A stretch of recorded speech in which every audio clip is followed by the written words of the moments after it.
दक्ष news, सामान्यांच्या हक्कासाठी नेहमी दक्ष।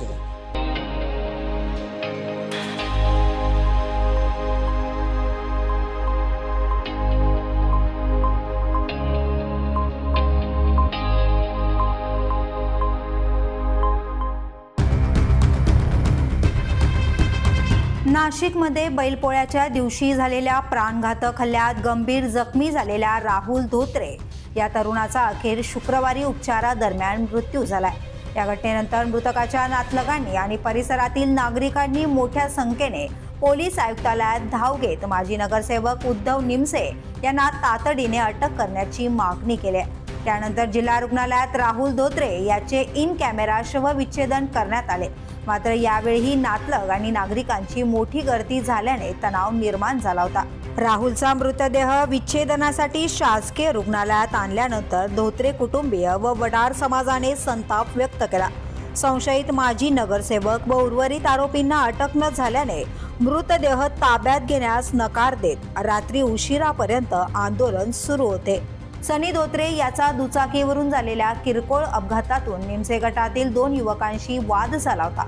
त्यानंतर सनी धोत्रे, राहुल धोत्रे, अजय कुसाळकर, शुभम तिडके आणि अल्ताफ शेख हे नांदूर नाका येथील मंदिराजवळ आले असता पोलिसांनी सनी धोत्रे आणि शुभम तिडके यांना तक्रारीसाठी पोलीस ठाण्यात नेले। दरम्यान माजी नगरसेवक उद्धव निमसे घटनास्थळी आले आणि त्यांनी धोत्रेंना आम्ही इथले बाप आहोत, बाहेरून येऊन आमच्या गावात गुंडागर्दी कराल का असा इशारा देत शिवीगाळ केली। त्यानंतर निमसे गटातील पवन निमसे, संतोष मते, सचिन दिंडे, स्वप्नील बागुल आणि सुधीर उर्फ गोट्या निमसे हे देखील घटनास्थळी दाखल झाले। उद्धव निमसे यांनी धोत्रेंना मारून टाका असा आदेश दिल्याने संपूर्ण टोळक्याने धोत्रे आणि कुसाळकर याच्या घरावर हल्ला चढवला। कुसाळकर जीव वाचवण्यासाठी पळाला, मात्र त्यालाही पकडून बेदम मारहाण करण्यात आली। राहुल धोत्रेचा पाठलाग करून आरोपींनी त्याला पकडले आणि शेतात नेऊन चॉपर, लोखंडी रॉड आणि दांडक्याने मारहाण केली। या मारहाणीमध्ये तो गंभीर जखमी झाला आणि उपचारादरम्यान त्याचा मृत्यू झालाय।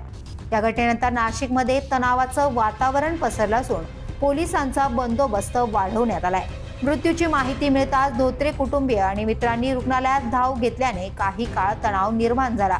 परिस्थिती हाताळण्यासाठी वरिष्ठ पोलीस निरीक्षक संजय पिसे यांनी रुग्णालय परिसरात तळ ठोकून बसण्याची वेळ आली आहे। हल्ल्याप्रकरणी आडगाव पोलीस ठाण्यात खुनाचा गुन्हा दाखल करण्यात आला असून पोलिसांनी पवन निमसे, मेघराज जोजारे, गणेश निमसे, रोशन जगताप, अक्षय पगार, सुधीर उर्फ गोटीराम निमसे आणि सुमित हंडोरे या 7 संशयितांना ताब्यात घेतले।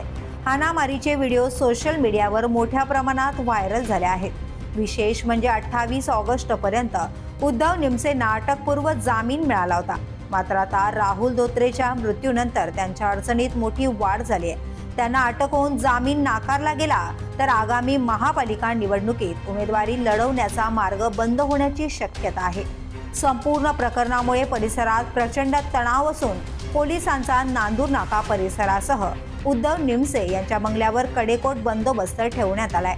या घटनेमुळे उद्धव निमसे यांचे राजकीय अस्तित्व धोक्यात आल्याची चर्चा रंगली आहे आणि नागरिकांमध्ये त्यांची अटक आता अटळ असल्याचं बोललं जात आहे। करण सिंग बावरी, दक्ष न्यूज, नाशिक।